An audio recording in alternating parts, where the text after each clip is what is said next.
Hello friends, are you a team leader or a member of a team that's ineffective, unproductive, and its members don't feel safe to speak up? Well, I've been leading teams for years, and I'm going to provide you today with what psychological safety is, how to cultivate psychological safety on your teams, and 8 actions you can take to create psychological safety that leads to greater productivity and a healthier team dynamics. Let's get to it.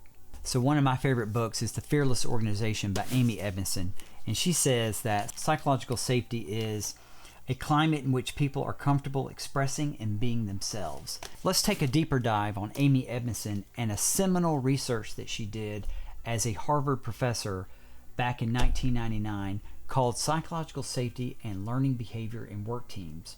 She had 2 hypotheses. One was learning behavior in teams is positively associated with team performance. And hypothesis 6, I was particularly interested in, is team leader coaching and context support are positively associated with team psychological safety. She looked at 53 teams all over the organization at different levels, different departments, different types, different tenures, different team ages. And let's look at her results.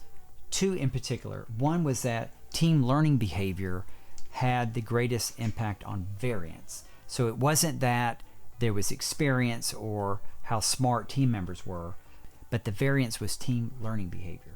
Another result was that psychological safety predicted learning behavior along with team leader coaching. So in summary, she found that psychological safety and team leader coaching had the greatest impact on learning behavior and performance outcomes. In a later study conducted by Google in 2012 called Project Aristotle, they were on a mission to create the perfect team. So this was a 2-year study with 180 teams, and what they found was that psychological safety far and away had the greatest impact and variance on team performance. So again, it wasn't that Google had low or high psychological safety, it was that different teams across Google landscape had various levels of psychological safety, and that level of psychological safety had the greatest impact on team performance and effectiveness. So before we get into how to cultivate psychological safety on your team, I'm curious, what kind of team do you support, or what kind of team are you a member of?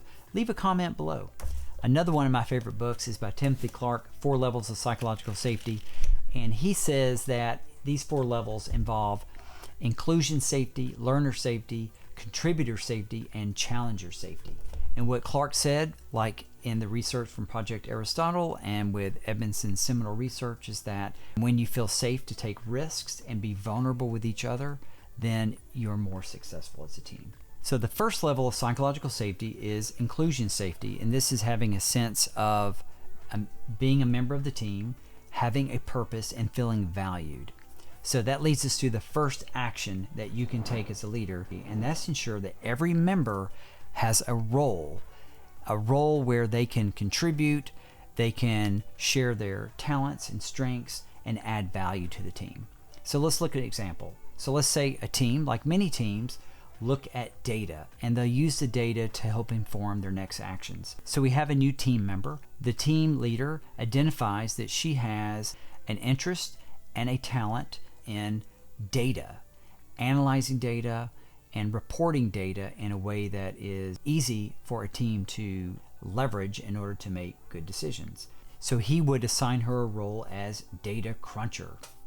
All right, the second action that you could take to create psychological safety is to show appreciation and gratitude for all your team members. So for example, the data cruncher that's just been acknowledged in her new role, he will appreciate and show gratitude and welcome her onto the team. And he's going to let her know that her role as data cruncher is really going to help the team analyze data and be able to solve problems quickly. So the next stage of psychological safety is learner safety.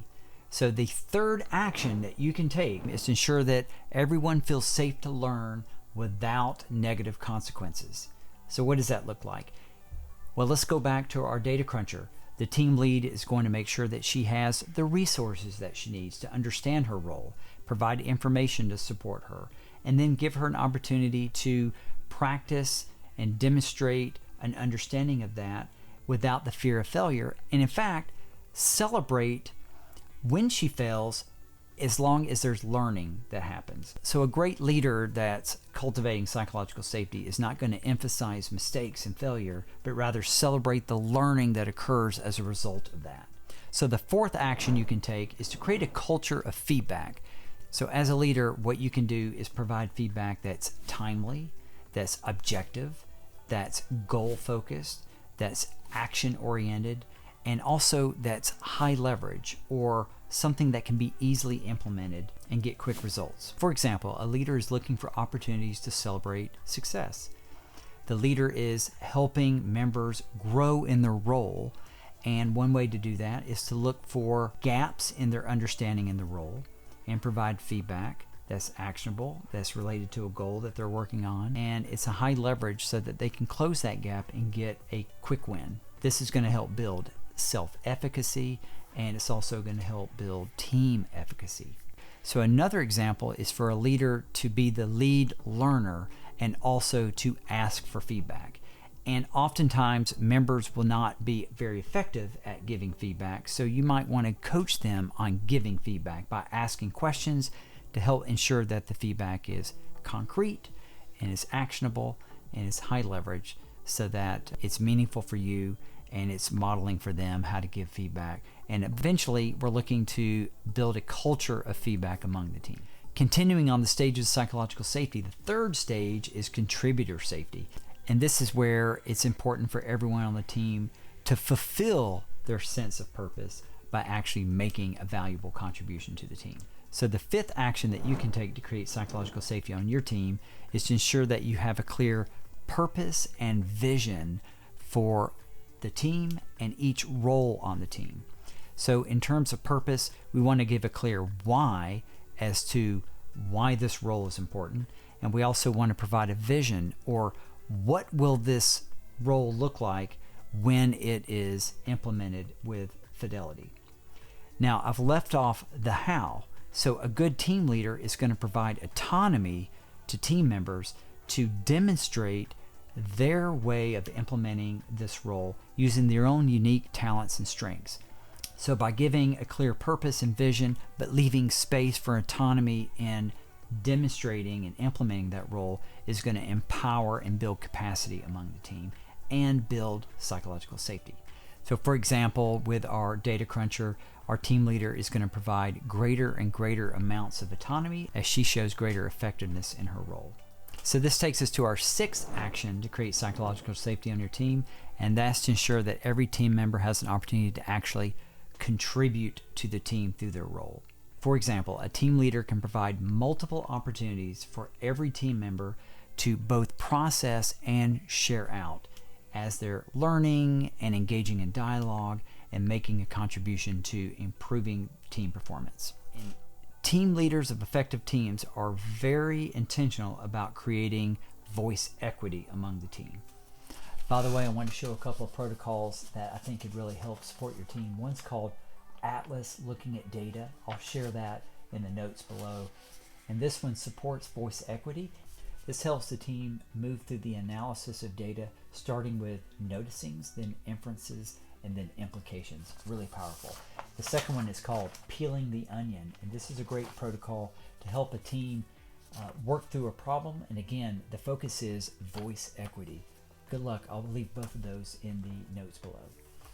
So the seventh action you can take as a leader is to ensure that everyone can speak their mind without the fear of negative consequences. So for example, the team leader could encourage the team to think about ways that they could improve their role.